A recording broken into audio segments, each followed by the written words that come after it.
out with Facebook. We became the first channel in the world to live stream and launch on Facebook. So brands which actually put consumer in the forefront and understood what the consumer was thinking and communicate as per that is what I feel sort of worked.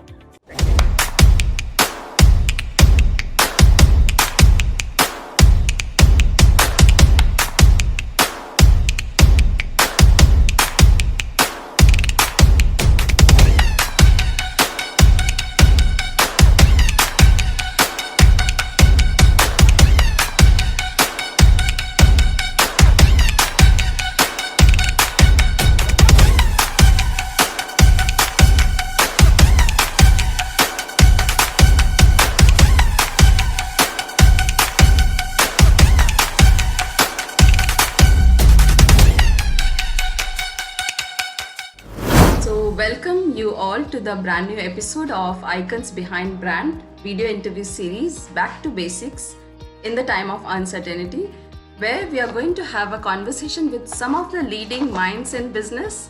And today I have a guest who is a seasoned marketing professional, help brands excel in the media and entertainment sector. He had a series of successful stint with companies like IndiaCast, a Viacom 18 and TV18 venture, and BBC Global News. A very warm welcome to you, Rahul. Thank you, Devleena. It's a pleasure to be here today. So, Rahul is a Chief Marketing and Communication Officer at Shemaroo Entertainment. And Rahul, you have been instrumental in shaping Shemaroo's brand identity, wherein the company rebranded itself after 55 long years with a new brand logo and tagline. Right. So my question to you is, as a brand, why the brand has chosen to rebrand itself after 55 long years, and what had been your roles during the course of time? At the same time, what were the challenges you and your team had to face during the time? If you can just take us through that. Sure, Devleena. Thank you. I think it's a very interesting question, and it's very close to me as a professional and, being in the marketing domain for so many years. This was a very, very interesting project which I worked on. I'm happy to share, I think it's visible, the brand is now out. What we've done with the brand, but I think it's very interesting to understand why we did what we did. I think it's extremely important. So Shemaroo is an iconic Indian media brand. It's 59 years in existence. I sometimes speak about the brand being the first to introduce binge watching for the country, because in the VHS days people would carry sets of videotapes and go home and watch movies back to back. Right. So it has actually created certain iconic moments in the Indian entertainment industry. But what happened over the years is, Shemaroo from a B2C company, which was sort of, talking to customers directly, had transformed into a B2B organization. And that's because of series of, economic factors, certain interests and investments the company had done. With the revival of interest to make Shemaroo a bigger brand, we realized that the first thing we need to do is to make the brand connect with the audience of today. We are very proud of our legacy. We've brought certain great moments to people, but how do we make ourselves relevant for the current set of audiences India has, and the current changing tastes and preferences of Indian consumers? And that's when the journey started. We were very happy to partner with Ogilvy and Mather, which actually worked with us on this journey. We did an extensive understanding with consumers, our partners, our employees, as to what the brand actually meant to them. And to be fair, I'll be honest, what we see today of Shemaroo is actually an outcome of what people spoke about. Shemaroo actually has so many good memories for people. How can that be visually illustrated, and how can a tagline mean something out of that. And that's when we came out with a very colorful Indian masaledar logo. We are the entertainment company for the masses. We are not. We have no claims about it. Sometimes I even say that think of Shemaroo as an opposite of Netflix. We don't talk to the 1%. We talk to the 99% of the country. And that's what we are all about. That's what we've been all about. So why shy away from that? And our tagline is India Khush Hua. Essentially, it's a positive, forward-looking, bold tagline where we are saying that the entertainment we offer is for anybody who has an interest in Indian content. So if you like some other sort of content, if you like Arabic or Uzbeki content, Shemaroo is not the place for you. So we defined our space where we are operating, and we went all out with that. So I think that's been a great journey. I think in terms of challenges, Devleena, there were a lot. You have to understand that with the current look and feel of Shemaroo for 50, 55, 57 years almost, there was a great attachment to that look, form factor, the way it looks. And as a marketing head, it was my job to showcase and give a vision to the entire organization that when we change for the better. Fortunately, I have very supportive, my bosses or my CEO and the CEO, extremely supportive, who actually understand the vision so well that we were able to communicate that. But again, getting all the promoters aligned to see that vision, take that bold step, because we've not taken a minimal logo. If you look at it, our logo is extremely loud and bright. So we sort of worked really hard. We actually communicated a lot to employees, to stakeholders about the change we were bringing in. We already started to win hearts and showing them the future of what Shemaroo holds for with this new current avatar, and how this logo, this identity will build the consumer journey for Shemaroo. That was important. And what happens when you become a consumer brand? So a lot of communication was crafted. It could be town halls, it could be mailers to B2B partners, events, etc., where we actually communicated this so well, and then we unveiled what the logo and the tagline was, which received some great acknowledgement across consumer sets to trade and employees, eventually winning multiple awards in the progress. In the due course, is what I meant. So a truly Indian brand, which you rightly said, India Khush Hua. The tagline says it very prominently and clearly. And as you said, I'm just summing it up. As you said, where brand is something which is aligning everything, aligning your internal team, internal communication, at the same time your consumer. So putting that vision in line with the communication and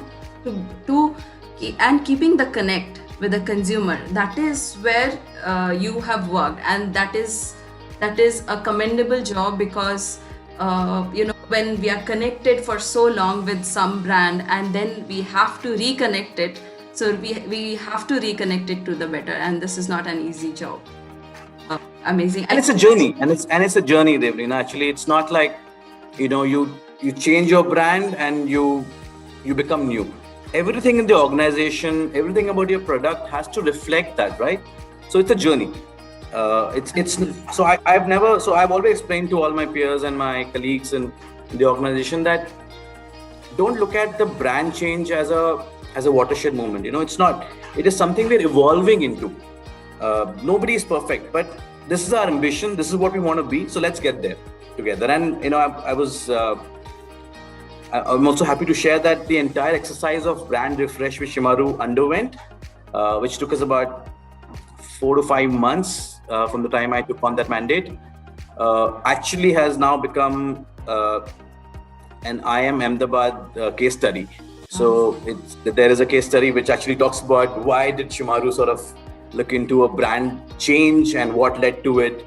I'm sure some of the aspirant management students will go through the moments I went through during the brand refresh journey, as part of the learning module. So it's pretty exciting for all of us. Yeah. That's really exciting, Rahul, because 1 minute conversation is not enough for the kind of work which you have done. So it is, it is very important to read that. I mean, in fact, to relive the moments which you have gone through. And rebranding is something which is a make or break situation for any brands. We have witnessed a lot of brand after rebranding. So this is a incredible job, and I congratulate you and your team for that.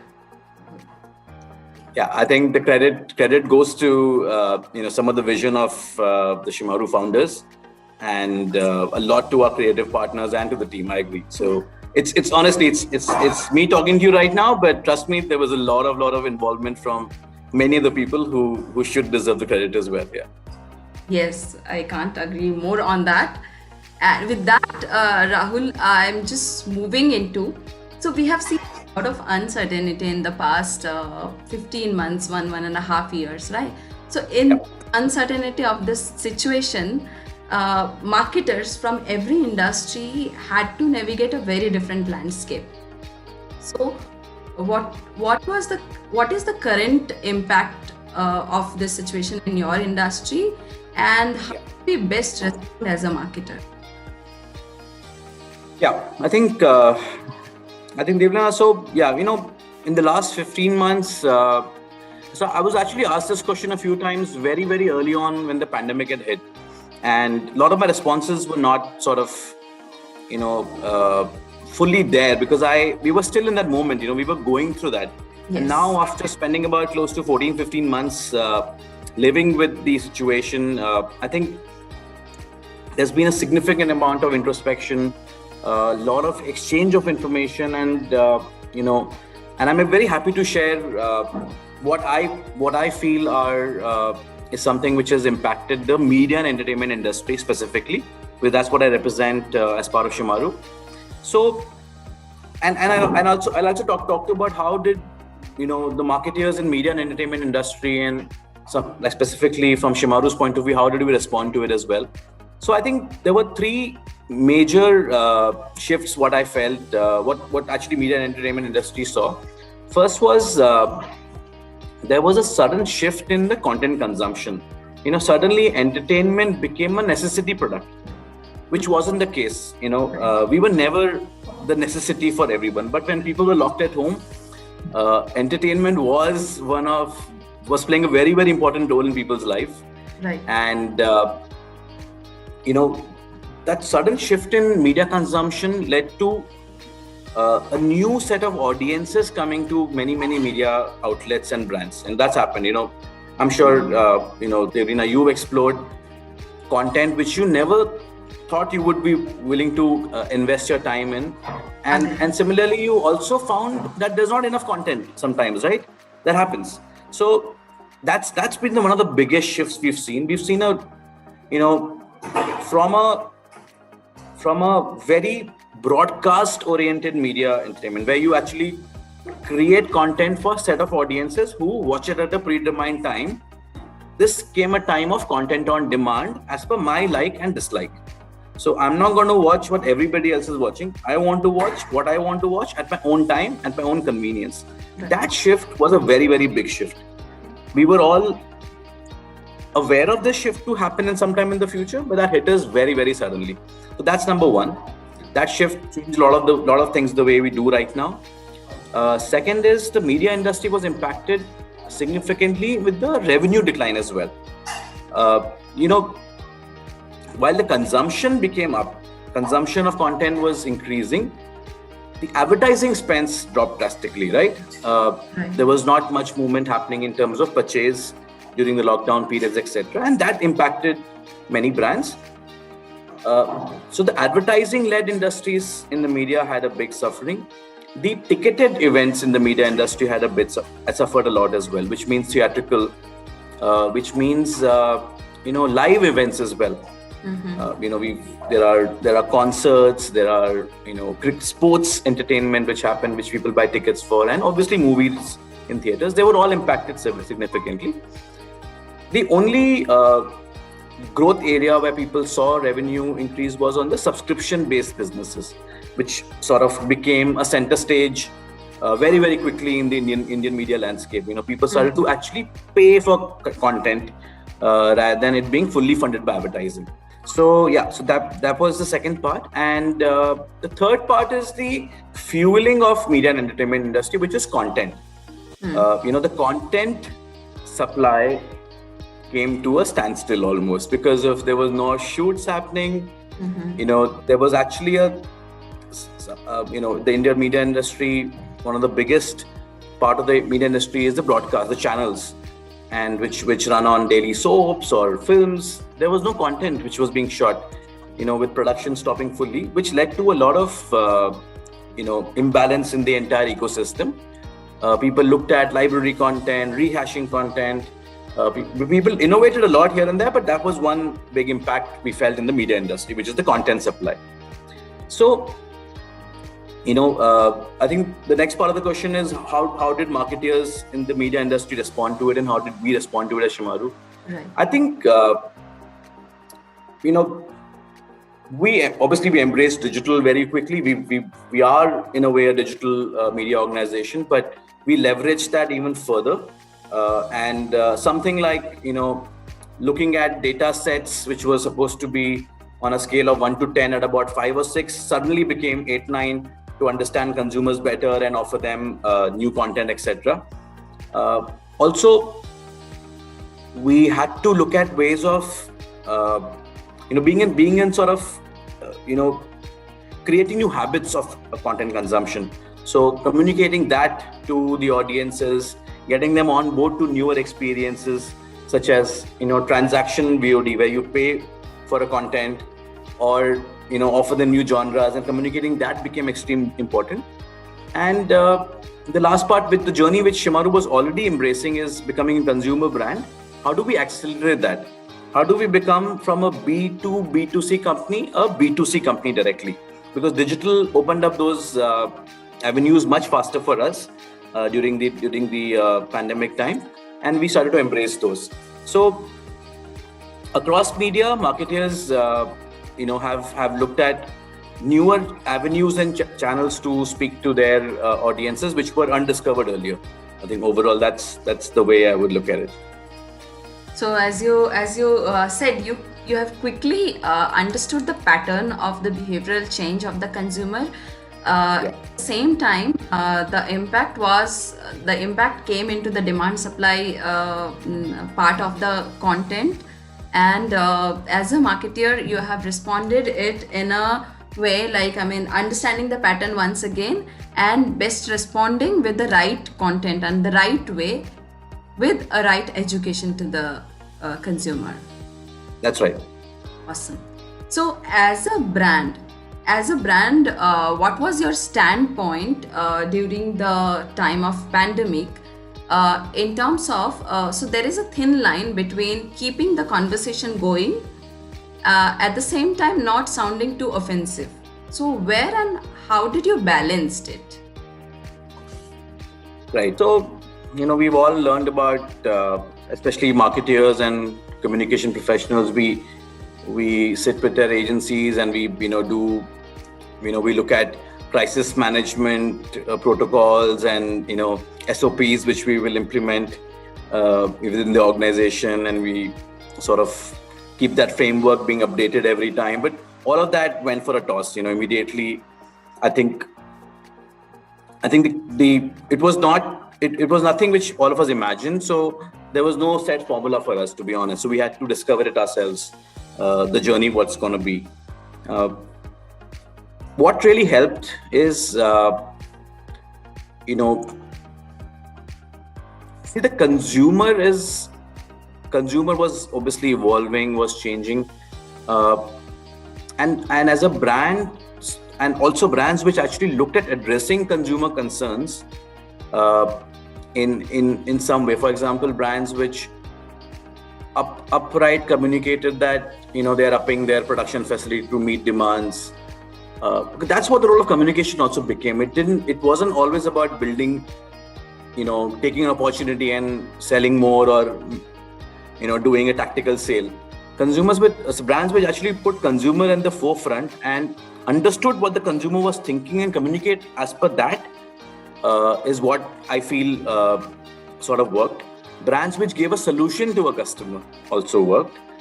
We've seen a lot of that happening, and within the entertainment industry as well, we have seen a lot of innovation happening in this space. As I mentioned, when we became a necessity product, we had a lot of important roles to play in a consumer's life, right?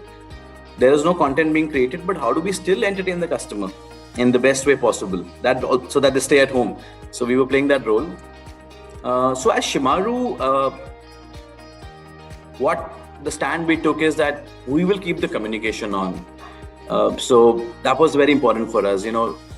It's simple when as humans, when we're in a relationship and when it's a moment of crisis, or between two people there is some sort of a emotional turmoil happening, you do not stop communicating. That's the last thing you do, because it's going to make the divide even further. We were in this as much as our consumers were, right? And I think the more open we are about what we are as a brand, what we stand for, what we're trying to bring out to our consumers, the consumers would embrace that more.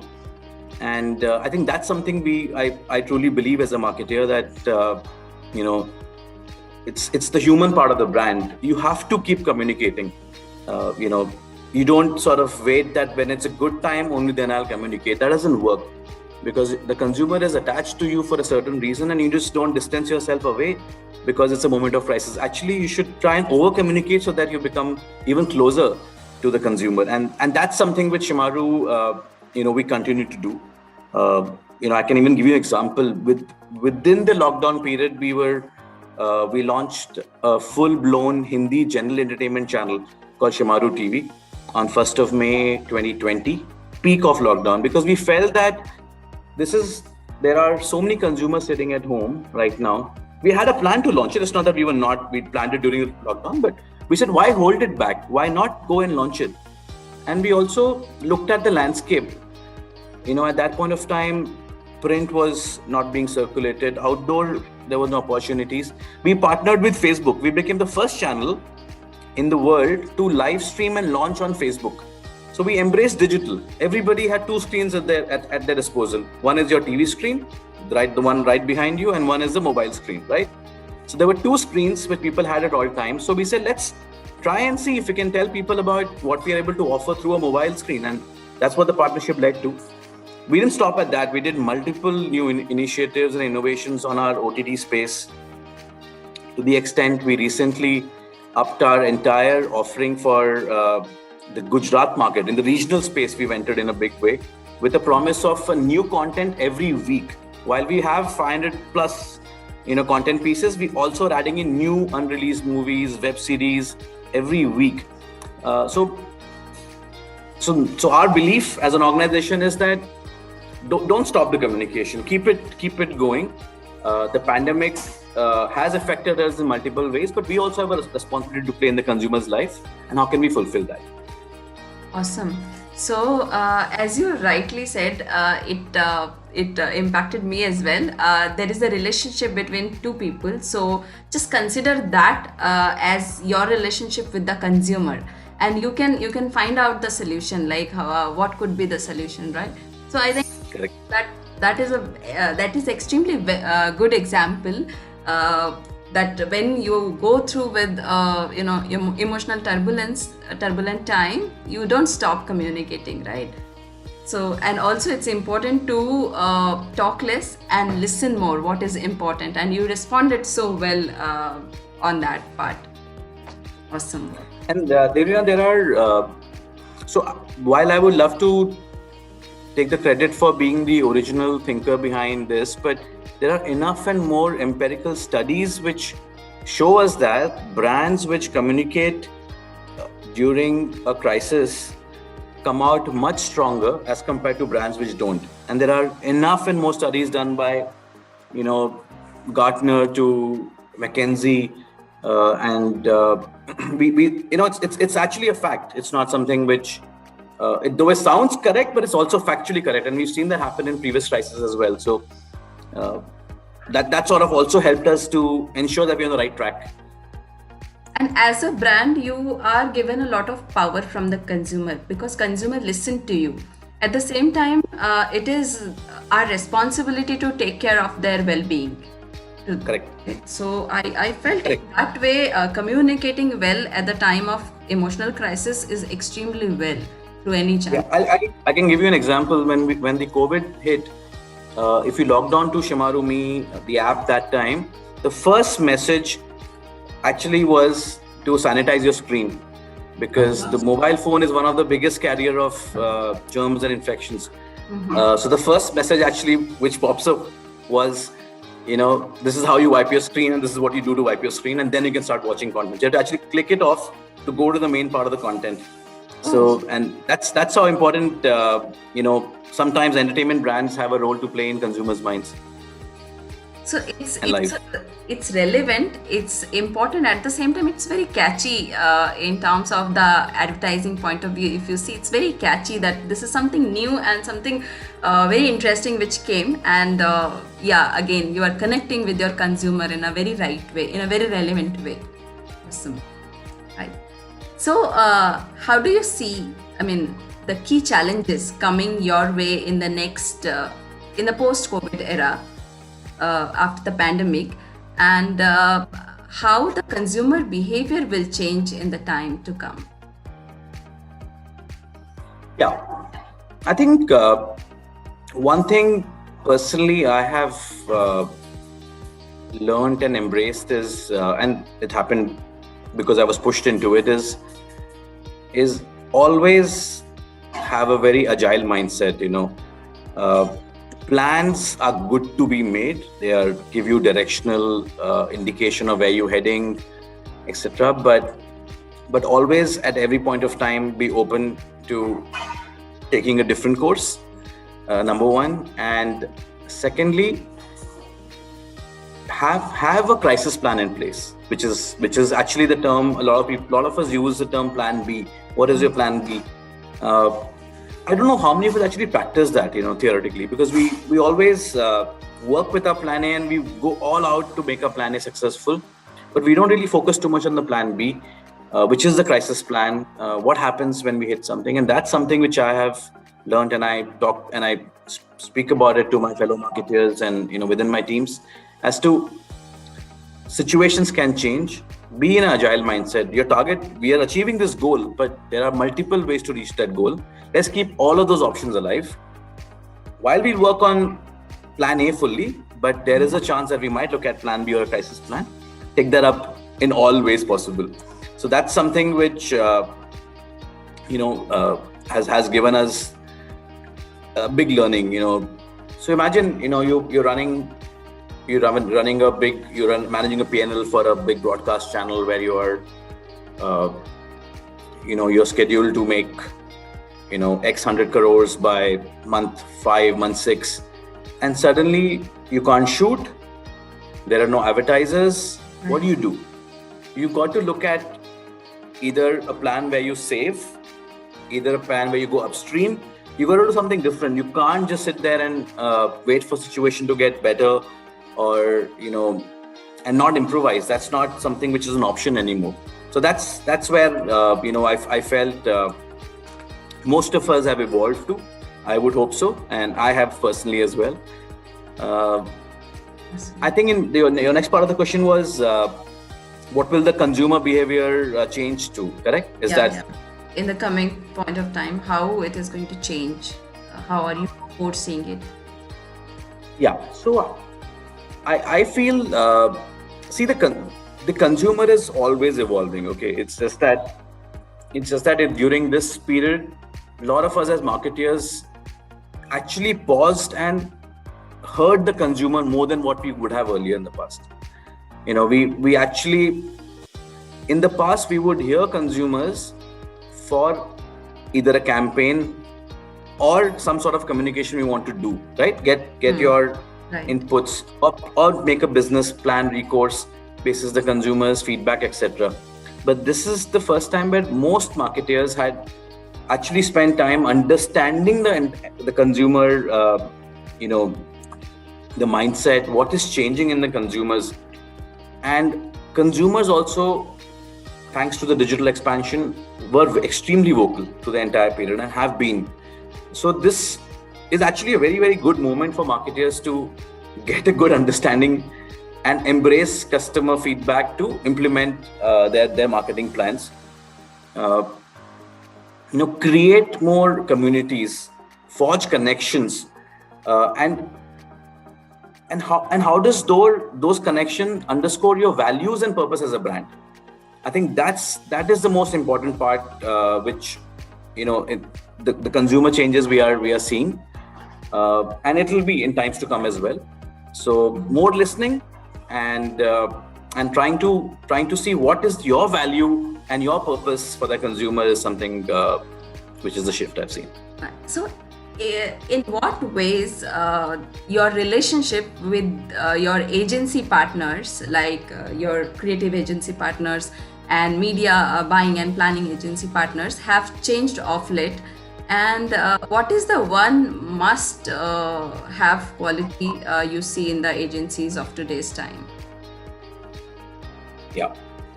Devina, fortunately, I've been very fortunate to be part of organizations, and some of my bosses specifically who've always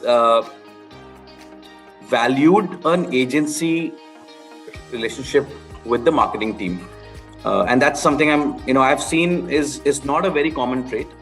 I've been fortunate to work with brands like BBC where we really did partner with the agency. It's not like the agency was just there to come and do a creative work or just do a media planning and go away. We actually really lived that essence, and that's something which I've taken forward in all the roles I've been doing.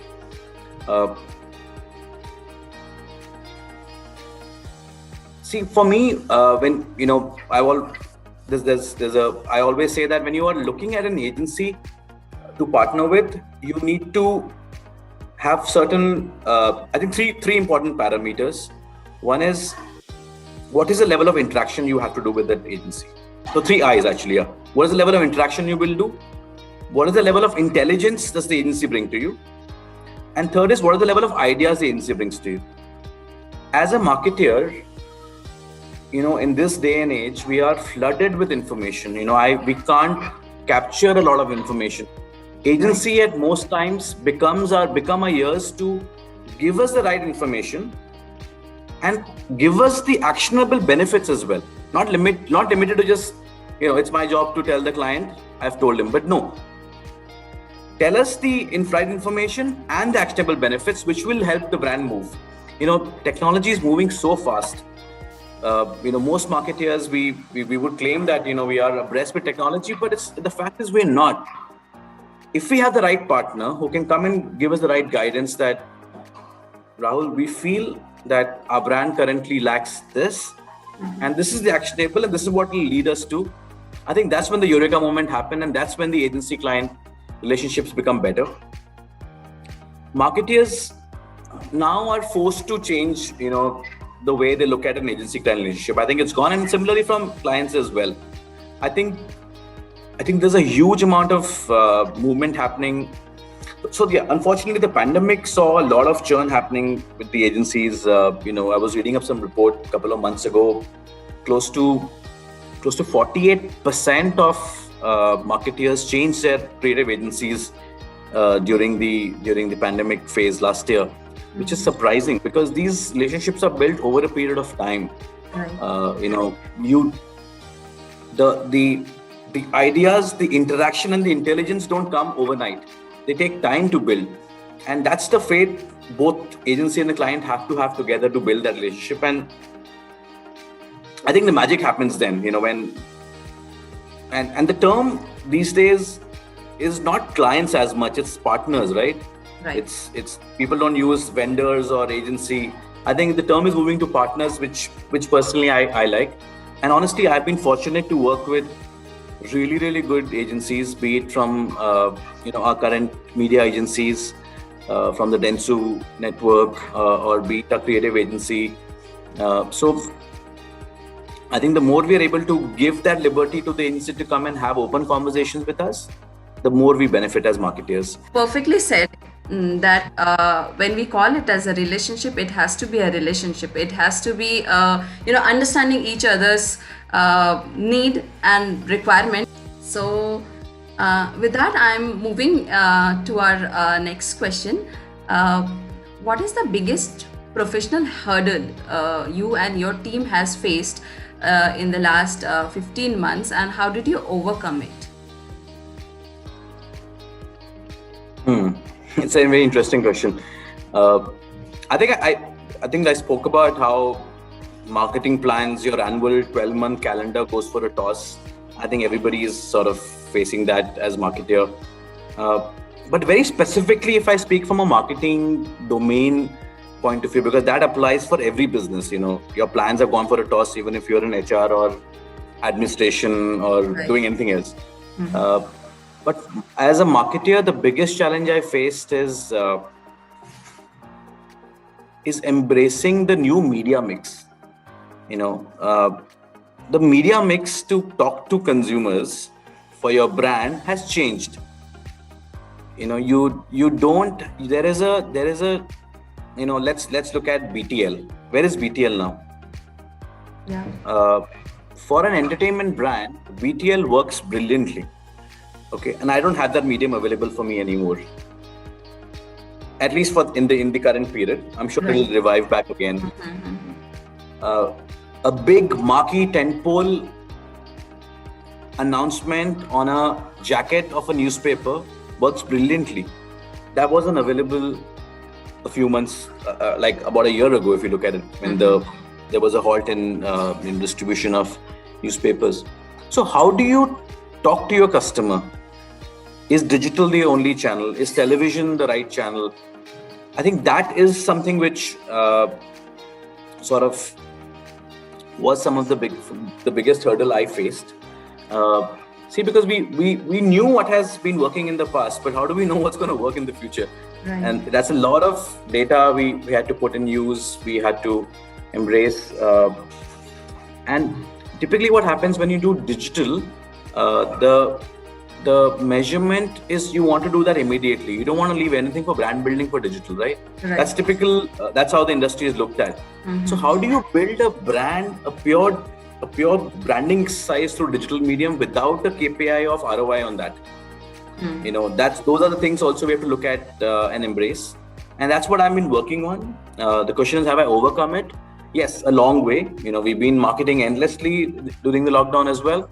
So we've learned how we can connect with our audiences, what is the best way to reach to a potential audience, say for a broadcast channel, for an OTT, or for our preloaded speakers. But that shift which happened became a challenge which we had to overcome. Right, and and especially when the present and future looks so uncertain. It's not the same pattern which we which we have been following from past many years. All of a sudden the things are very different. So I'm sure there are a lot of challenges, but at the same time, human being, we have been overcoming a lot. So we will overcome this as well. Yeah.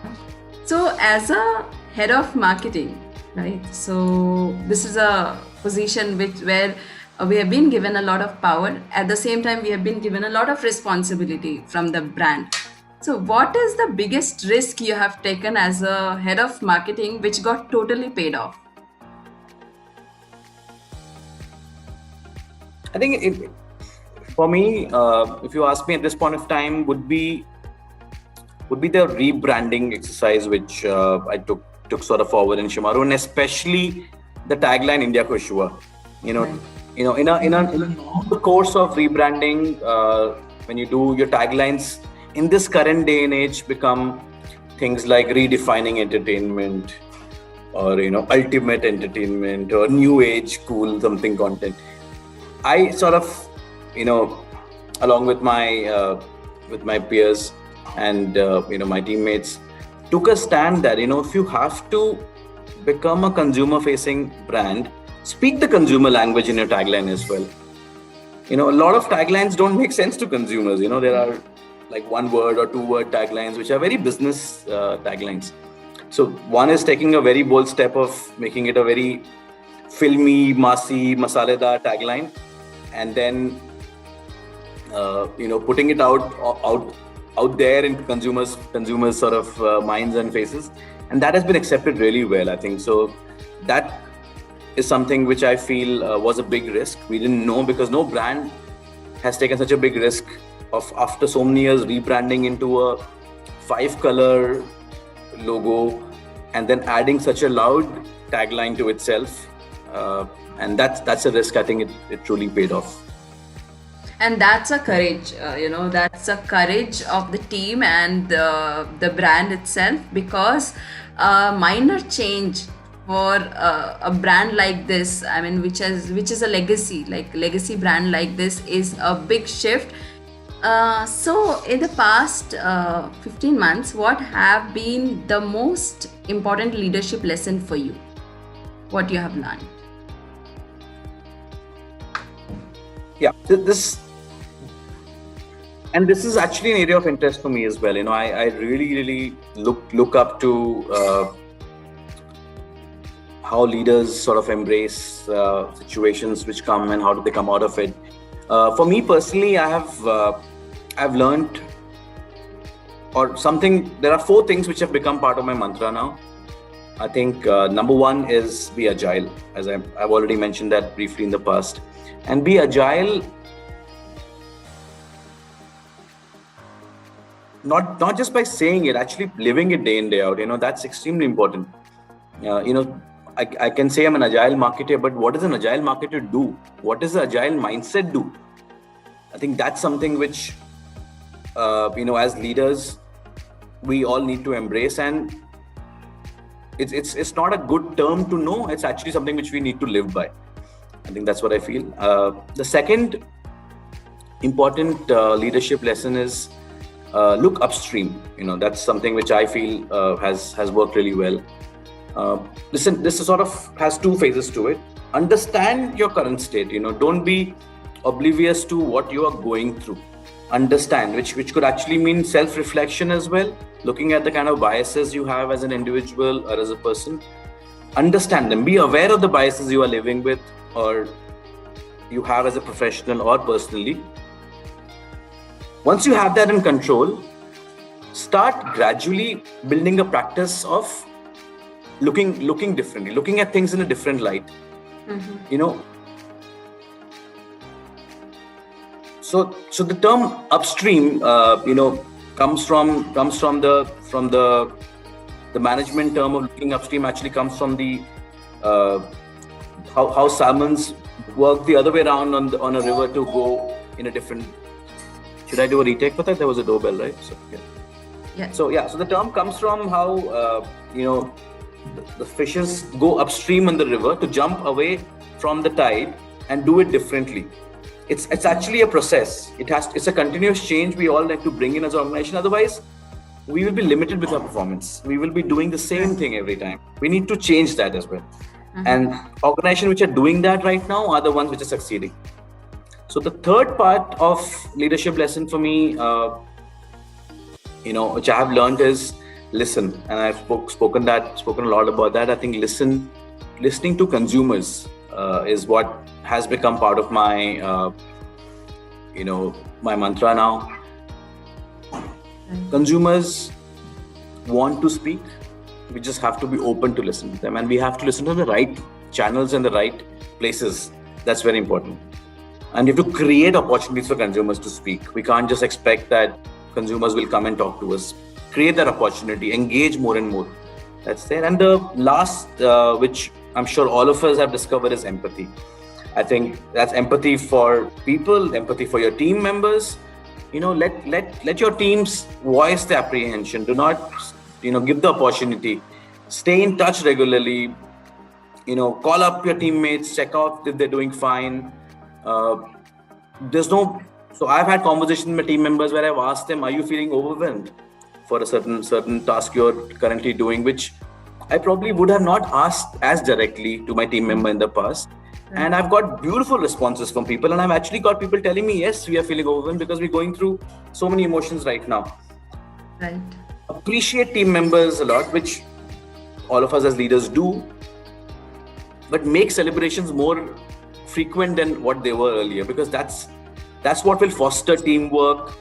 We are all virtually connected. We need to have that engagements happening, and hence empathy becomes a very, very important part of our journey and lives going forward as well. So those are the top 4 for me. Yeah, as you said, the leadership lesson which you shared. So I'm taking it as a life lesson as well. You just mentioned it. Don't just say it. Just live it. Be agile. Yeah, because Devlina, I don't think there's been any time at least in our history, where everybody collectively is on the same mental or situation, right? Absolutely. We're all in the same pedestal, if you look at it. Whoever had $1,000 million or whoever had $10 is going through similar sort of emotions, right? We've come to a common ground. I think look at that, observe that even stronger, and pull strings of it, and then create a brand out of it is important. Wow. Rightly said. I mean, as you said, we all were in the same page. Even now. So that has created a sense of belongingness everywhere. And now we are moving to a very interesting section, and one of my most favorite section, which is a rapid fire round. And you have to answer in one word. So one brand which you admire the most other than your own brand. Red Bull. One book or podcast you would like to recommend the marketers. I recommend a podcast. It's Vishen Lakhiani's Mind Valley podcast. Okay. One of your hidden talent. I can mimic people very well. One thing about you that surprises people. My straight face sense of humor. So your biggest professional mentor. I actually have many mentors. I'm fortunate to get a lot of love and support from many of my seniors. So I can't unfortunately name one, but I have actually all my bosses are my mentors. Present, past. I seek help from everybody here. And I don't feel shy. Something which you have done which made you feel proud.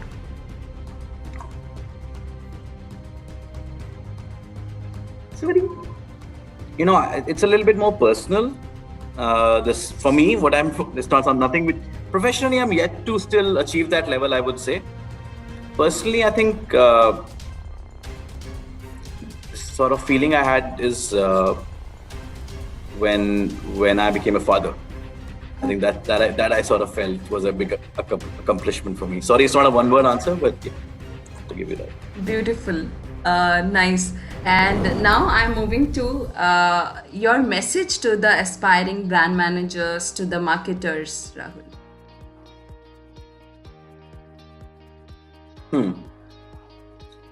So my message to the aspiring marketers is that, and actually it's a little bit more philosophical, and I really believe in this. I think there is room for everybody to succeed. I think that's one thing we should have in our mind as marketers. We should not. I think playing the win-lose game is not a great idea. I think playing the win-win game should be the approach. I would urge the aspiring marketers to